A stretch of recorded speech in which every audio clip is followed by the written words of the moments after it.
আসসালামু আলাইকুম সবাইকে ঈদ মোবারক। আজকে আমি আপনাদের জন্য নিয়ে এসেছি কোরবানি মাংস দিয়ে খুব সহজে কিভাবে বিফ তেহেরি তৈরি করা যায়। তো চলুন দেরি না করে আমরা রেসিপিতে চলে যাই।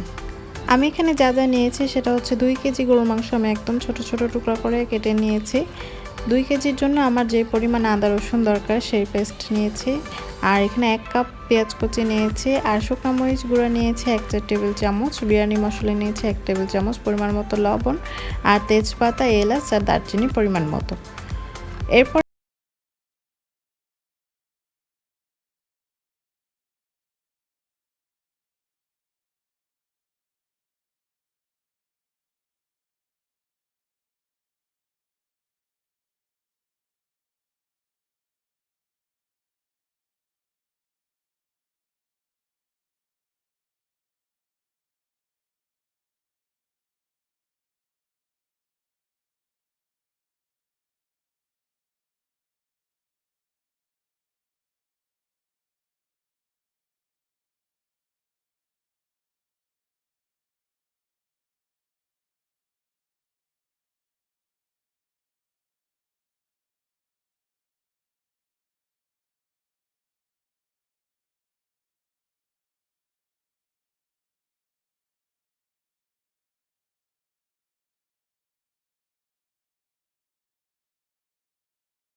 কেমন আছো? সবাই কেমন আছো? আমার জন্য দোয়া করো। আমার জন্য দোয়া করো। যখন এর উপর দিয়ে তেল ভেসে উঠবে তখন আমি এখানে আমি টক দই ইউজ করব। আমি এখানে 1/2 কাপ টক দই ইউজ করেছি। সবাই তেরিটা রান্না করে খাবেন বাসায়। বলো আমাদের চ্যানেলটা সবাই সাবস্ক্রাইব করে দিবেন। আমাদের চ্যানেলটা সবাই বলো সাবস্ক্রাইব করে দিবেন। সাবস্ক্রাইব করে দেবেন। টক দইটা দিয়ে আমি দেখুন এখানে ভালোভাবে কষিয়ে নিয়েছি। তেলটা যখন এরকম পুরোপুরি ভেসে উঠবে তখন আমি এখানে মাংসটা দিয়ে দিব। আপনারা চাইলে মাংসের মধ্যে একটু লেবু দিয়ে মাখিয়ে রাখতে পারেন ম্যারিনেট করে। আমি কিভাবে কুরবানির মাংস দিয়ে খুব সহজে তেহেরিটা বাসায় তৈরি করি সেটাই আজকে আপনাদের দেখাচ্ছি। এটা কিন্তু বাসায় খেতে অসম্ভব মজা লাগে।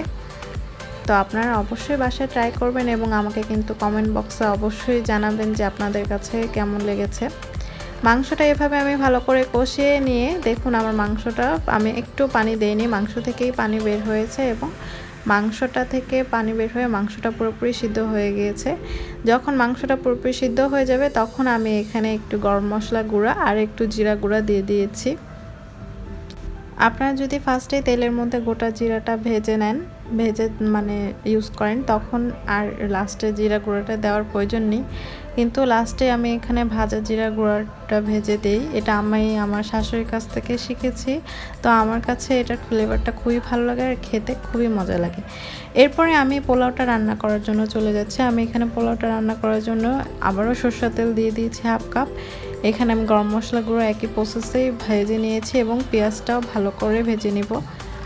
ভেজে নেওয়ার পর আর ওইদিকে পোলাও চালটা আমি ভালো করে ধুয়ে ঝরা দিয়ে রেখে দিয়েছি। আমি এখানে 2 কেজি গরুর মাংসের জন্য আমি এখানে 1.5 কেজি পোলাও চাল নিয়েছি। এখানে আমি সেই পরিমাণ মতো আদা রসুন পেস্ট দিয়ে দিয়েছি। একটু পানি দিয়ে আমি মশলাটাকে ভালো করে কষিয়ে নিব। নেওয়ার পরে আমি এখানে পরিমাণ মতো লবণ দিয়ে দিয়েছি। এরপরে আমি পোলাও চালটা দিয়ে ভালোভাবে পোলাও চাল দিয়ে ভেজে নিব। পোলাও চালটা যত ভালো করে ভাজা হবে তত খেতে ভালো লাগবে। এখানে আমি 1.5 কেজি পরিমাণ পোলাও চাল নিয়েছি। তো পানি আমি মানে গরম পানি নিব। 1.5 কেজি পরিমাণ পোলাও চালের জন্য আমি ডবল পানি নিয়ে নেব। যেই কাপ বা যেই বাটির পরিমাণে আপনার পোলাও চালটা নেবেন সেটা ডবল পরিমাণ দিলেই হবে। তো চালটা ভালো করে ভেজে নেওয়ার পর আমি এখানে পানিটা দিয়ে দিয়েছি। আর এই পানির মধ্যে আমি এখানে এখন কাঁচামরিচ দিয়ে দিব পরিমাণ মতো। আমি একটু ঝাল খেতে পছন্দ করি, তাই আমি এখানে 10 থেকে 15টা কাঁচামরিচ দিয়েছি। আপনারা আপনাদের স্বাদ মতো দিয়ে নেবেন। ও আরেকটা কথা, আমি যখন মাংসটা তৈরি করেছি, যখন মাংসটা মানে পুরোপুরি হয়ে গেছে, তখনও আমি ওখানে কাঁচামরিচ অ্যাড করেছিলাম। সেখানে আমি 4 থেকে 5টা কাঁচামরিচ অ্যাড করেছি। তো আপনাদের স্বাদ অনুযায়ী, আপনাদের ঝালের টেস্ট অনুযায়ী আপনারা মরিচটা অ্যাড করে নেবেন। আমরা বাসার সবাই অনেক ঝাল পছন্দ করি, তাই আমি এখানে একটু ঝাল বেশি দিয়ে আমি নর্মালি তেহেরিটা তৈরি করে থাকি। যখন পোলাওটা একটু হয়ে গেছে, একটু পানি থাকবে পোলাওয়ে, তখন আমি এখানে মাংসটা অ্যাড করে দিয়ে আমি এখানে সুন্দর করে মাখিয়ে ফেলবো।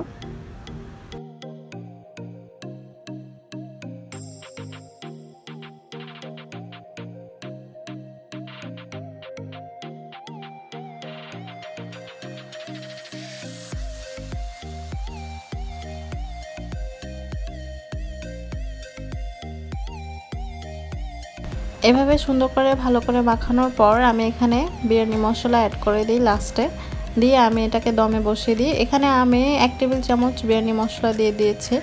এটা আপনি আপনার পরিমাণ মতো দিয়ে নেবেন যে কতটুকু পরিমাণের দরকার হয়। এরপরে আমি এটাকে 20 মিনিটের জন্য দমে রেখে দিব। দেখুন খুব সহজে কিন্তু আমি তেহেরিটা তৈরি করে ফেললাম। তো আপনাদের কাছে এই সহজ রেসিপিটা আপনাদের কাছে কেমন লেগেছে, আপনারা বাসায় ট্রাই করে অবশ্যই আমাকে কমেন্ট বক্সে জানাবেন এবং আপনার ফ্রেন্ডস অ্যান্ড ফ্যামিলির সাথে শেয়ার করে দেবেন। আর সাবস্ক্রাইব করতে ভুলবেন না অবশ্যই। ধন্যবাদ সবাইকে।